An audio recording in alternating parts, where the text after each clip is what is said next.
मदन मित्रा के पास। Good afternoon friends. 697 वाले में तो भेजा है। Good afternoon friends, the local journalist live में आप सबों का खैर मकदम है। मैं हूं मोहम्मद इकबाल हबीब। इस वक्त हम मौजूद है वार्ड नंबर 78 के प्रेसिडेंट और कोऑर्डिनेटर निजामुद्दीन सम साहब के सामने, और इनसे आज बात करेंगे आलू प्याज की बढ़ती कीमत को लेकर के।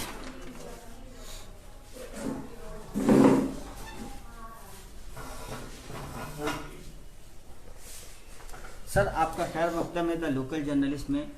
सर, आलू और प्याज की कीमत काफ़ी बढ़ी हुई है मार्केट में। आज चूंकि आपके वार्ड में ज्ञान घोष कॉलेज के पास 25 रुपए केजी आलू बिक रहा है सर, एग्रीकल्चर और मार्केटिंग डिपार्टमेंट द्वारा। सर, इस पर आप क्या कहेंगे सर?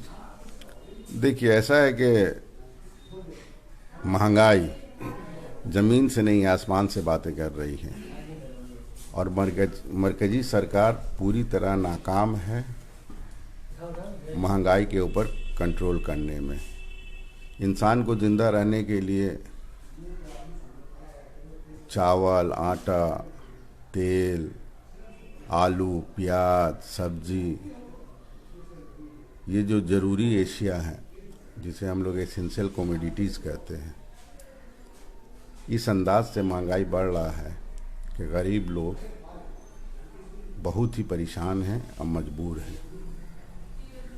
ऐसे हालात में हमारी सरकार, तृणमूल कांग्रेस की सरकार, हमारी रियासत की वज़ीर आला ममता बनर्जी ने एक बहुत ही अच्छा कदम उठाया है। मार्केटिंग और एग्रीकल्चर डिपार्टमेंट के ज़रिए पूरे मगरी बंगाल में आलू, जहां बाज़ार में 45 रुपये, 48 रुपये, 50 रुपये किलो बिक्री हो रहा है, हम लोग गवर्नमेंट की तरफ से हाफ दाम में 25 रुपया में इसको लोगों तक पहुंचाने का काम कर रहे हैं, और ये कोशिश कर रहे हैं कि जितना मुमकिन हो सकता है गरीब लोगों की मदद की जाए। हम मुबारकबाद देंगे अपने इलाका के एमएलए जनाब फिरहाद हकीम बॉबीदा को, जिनके इंस्ट्रक्शन को सामने में रखते हुए उन्होंने हम लोगों को हिदायत दी है कि पूरे पोर्ट अंचल में जितना ज़्यादा मुमकिन हो सके वेलफेयर स्कीमों को गरीब लोगों तक पहुंचाने के लिए, और साथ ही साथ गवर्नमेंट का जो भी स्कीम है जिससे गरीबों को फ़ायदा होता है उनके दरवाजे तक पहुंच जाए, उनके घरों तक पहुंच जाए। और आप देख रहे होंगे कि गवर्नमेंट एक बहुत ही अच्छा स्टेप लिया है।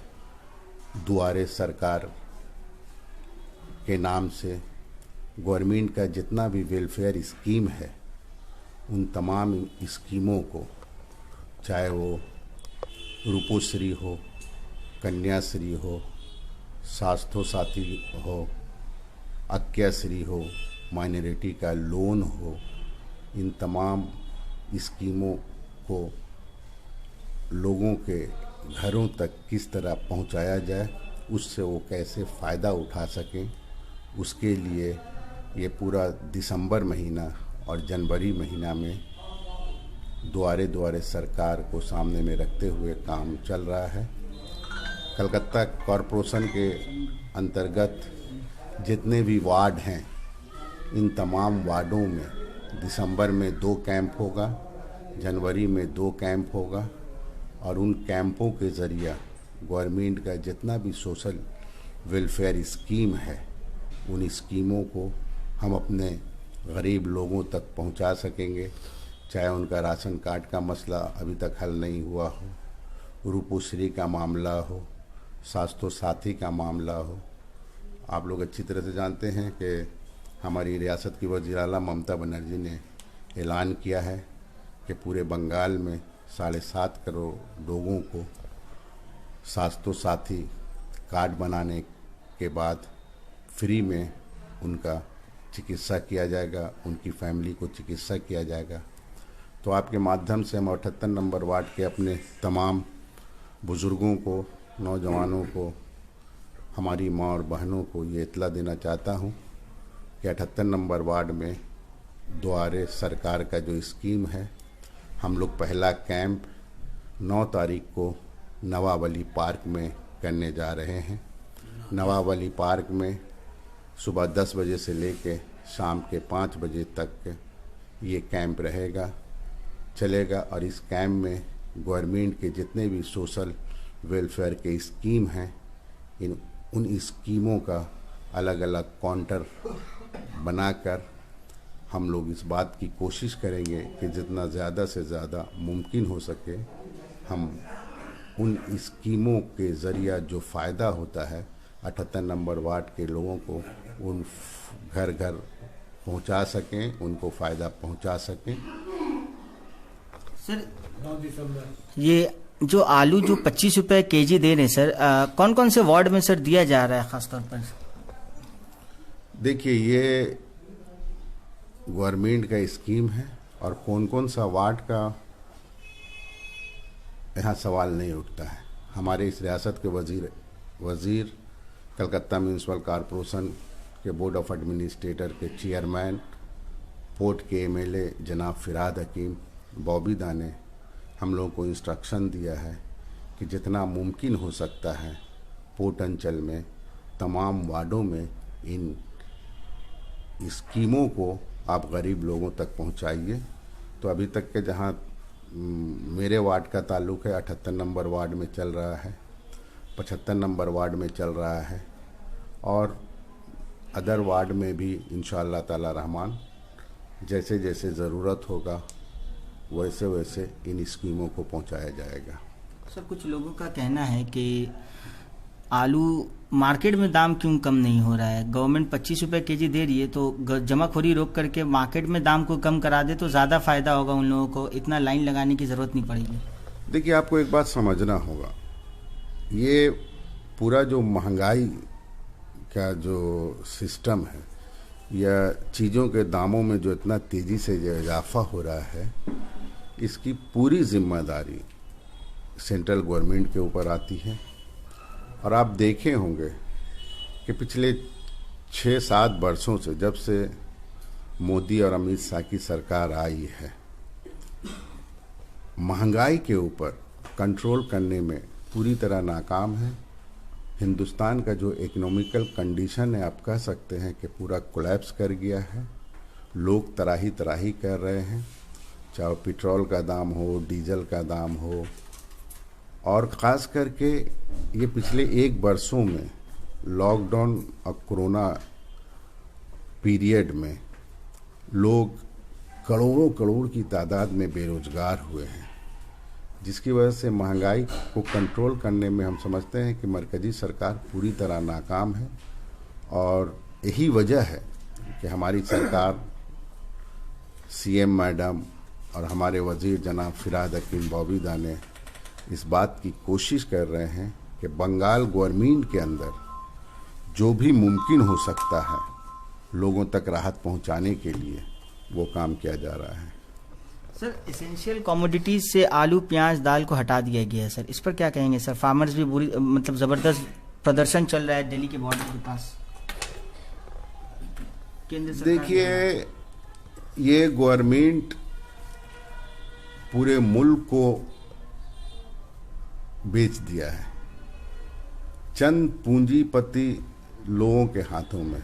हमको तो अब ऐसा लगता है, जाती तौर पर हम महसूस कर रहे हैं कि हम लोग फिर 100 बरस पीछे की तरफ जा रहे हैं। ये पूरा सिस्टम अंग्रेज़ों वाला हो गया है। ठीक उसी तरह से जिस तरह से ईस्ट इंडिया कंपनी आकर इस मुल्क को गुलाम बनाया था, आज इस मुल्क को अडानी, अंबानी जैसे कई पूंजीपतियों के हवाले कर दिया जा रहा है। आप देखिएगा, गवर्नमेंट का जो भी बड़ी बड़ी संस्था थी, चाहे टेलीकॉम हो, चाहे एयरपोर्ट हो, चाहे वो रेलवे हो, चाहे वो LIC हो, इस तरह का जितने भी गवर्नमेंट का बड़ा बड़ा इंस्टीट्यूशन था, जहाँ से गवर्नमेंट को अच्छा खासा रेवेन्यू भी आता था, इन तमाम कंपनियों को प्राइवेटाइज कर दिया गया है। आडवाणी अंबानी जैसे लोगों के हाथों में बेच दिया गया है। और ये जो फार्मर अमेंडमेंट एक्ट जो मोदी और अमित शाह की सरकार ने किया है, इससे तो पूरा साफ जाहिर हो रहा है ये मुल्क में आज भी 70% से ज़्यादा लोग किसान हैं और इस मुल्क का जीडीपी का जो बैलेंस है वो किसान के ज़रिए ही बैलेंस होता है। और ये बिल लाने के बाद पूरा ये एंटी फार्मर बिल है। और इसे आप अभी जो बोले कि आलू प्याज या दाल को एसेंशियल कमोडिटीज से निकाल दिया है, अगर आप फार्मर अमेंडमेंट बिल को सही से पढ़ेंगे तो आपको इसका अंदाज़ा लगेगा कि ठीक ये वो ज़मींदारी वाला सिस्टम को लाया जा रहा है। जिस तरह से हमारे आबा व अजदाद ने इस मुल्क को आज़ाद कराने के लिए, ज़मींदारी सिस्टम को ख़त्म करने के लिए अपनी जानें गंवाएं, हमारे बुज़ुर्गों ने, हमारे उलमाए कराम ने, हमारी माँओं ने, हमारे बहनों ने, फिर ठीक ये मुल्क को गुलामी की तरफ ढकेला जा रहा है। कुछ लोगों के हाथे आप कह सकते हैं कि ये दोनों अमित शाह और मोदी ने बेच दिया है। तो सर क्या लगता है सर, आने वाले चुनाव में इन सब चीज़ों का नतीजा जो है असर दिखेगा सर बीजेपी के खिलाफ, या टीएमसी और अच्छा परफॉर्मेंस कर पाएगी? देखिए, इसमें कोई दो राय नहीं है कि मगरबी बंगाल में तृणमूल कांग्रेस 2021 में जो इलेक्शन होने जा रहा है, 2016 में 211 सीट लाया था, इस बार 2020 220 प्लस सीट आएगी, इसमें कोई दो राय नहीं है। इसलिए कि बंगाल के आवाम बाशऊर हैं, सियासी तौर पे बेदार हैं, और सबसे बड़ी बात यह है कि बीजेपी ये फिरका परस्त ताकतें लोगों के बीच में जो खाई पैदा करने का काम कर रहा है, हिंदू मुसलमान सिख ईसाई धर्म के नाम पे जो बंटवारा कर रहा है, इसको कोई बर्दाश्त कर ले, लेकिन बंगाल के अवाम कभी बर्दाश्त नहीं करेंगे। और बंगाल में फिरका परस्त ताकतों के लिए कोई जगह नहीं है। सर आखिरी सवाल सर, चूँकि बिहार इलेक्शन में जिस तरीके से ऑल इंडिया मजलिस इत्तेहाद मुस्लिमीन असदुद्दीन ओवैसी साहब की पार्टी ने 5 सीट जीता, और वो कह रहे हैं कि यूपी और बंगाल में वो पुरजोर तरीके से इलेक्शन लड़ने आएंगे, क्या लगता है इससे नुकसान किस पक्ष को होगा सर? देखिए, जहाँ तक के मीम का ताल्लुक है, हम समझते हैं कि पश्चिम बंगाल में उनका दाल गलने वाला नहीं है। और लोग बिहार इलेक्शन के बाद अब अच्छी तरह से समझ गए हैं कि ऑल इंडिया मजलिस इत्तेहाद मुस्लिमीन जो पार्टी है ठीक है, लेकिन कम से कम मुसलमानों का हमदर्द है, मुसलमानों का दोस्त है, ऐसा पश्चिम बंगाल के आवाम को और ख़ास करके मुसलमानों को नहीं लगता है। उसकी सबसे बड़ी वजह यह है कि ठीक है, आप की सियासी पार्टी आप कहीं भी खड़ा हो सकते हैं, आपका अपना जगह है, अपना घर है, हैदराबाद है, साउथ इंडिया में है, आप अपने ऑर्गेनाइजेशन को वहाँ मजबूत कीजिए ना रे भाई। आपका घर कमज़ोर है, आपका घर ठीक नहीं है, और आप दूसरे जगह जाके बोल रहे हैं कि हम तुमको महल बना देंगे, ये बात यकीन की जा सकती है। आपकी सियासी पार्टी आप खड़ा होइए ना, हैदराबाद में लड़िए ना, हैदराबाद में तो पहले अपनी सरकार बना के आइए ना। और जहाँ तक के बंगाल का ताल्लुक है, आप लोगों को अच्छी तरह से मालूम है कि उनके वालिद साहब जब भी एक वक्त में, उस वक्त यहाँ के चीफ मिनिस्टर ज्योति बोस थे, 40 कैंडिडेट दिए थे, 40 का जमानत जब्त हो गया था। और अभी मीडिया के ज़रिए हम लोग सुन रहे हैं कि वो यहाँ शायद 120 या 40 कैंडिडेट वो देने वाले हैं। उस सब कैंडिडेट का ज़मानत जब्त हो जाएगा, और इससे टीएमसी को कोई नुकसान नहीं पहुंचेगा, और ना ही वो जिस अंदाज से बातें कर रहे हैं, उनके झांसे में, उनके कन्फ्यूज़न में बंगाल के अवाम नहीं आ सकते हैं। हाँ, ये बात सही है कि बिहार इलेक्शन में बिहार के लोगों को गुमराह करने में वो कामयाब हो गए हैं, लेकिन बंगाल में इसका कोई असर नहीं पड़ेगा। और सबसे बड़ी बात यह है कि देखिए इलेक्शन आ रहा है तो आज आप हैदराबाद से उड़ के आ जा रहे हैं। 365 दिन के 365 दिन हम लोग काम करते हैं, हम लोग लोगों के बीच में रहते हैं, लोगों के दुख दर्द में रहते हैं। तो जाहिर सी बात है कि लोग अच्छी तरह से ये बात को समझ रहे हैं कि वो अपनी दुकानदारी चमकाने आ रहे हैं और अपना एक दुकान यहाँ खोलने आ रहे हैं। उसकी यहाँ गुंजाइश नहीं होगी। अब बंगाल के अवाम उसको ऐसा करने नहीं देंगे। बहुत बहुत शुक्रिया सर हमारे साथ जुड़ने के लिए। तो नाज़रीन, इस वक्त हमारे साथ मौजूद थे वार्ड नंबर 78 के प्रेसिडेंट और कोऑर्डिनेटर जनाब निज़ामुद्दीन समू साहब तृणमूल कांग्रेस से, जिन्होंने तमाम हमारे जो सवालात थे तमाम सवालों का सही मुकम्मल तरीके से जवाब दिया। आप द लोकल जर्नलिस्ट की अगर वीडियोस आपको पसंद आए तो आप हमें फेसबुक पर लाइक करें, यूट्यूब पर सब्सक्राइब करें, ट्विटर और इंस्टाग्राम पर हमें फॉलो करें।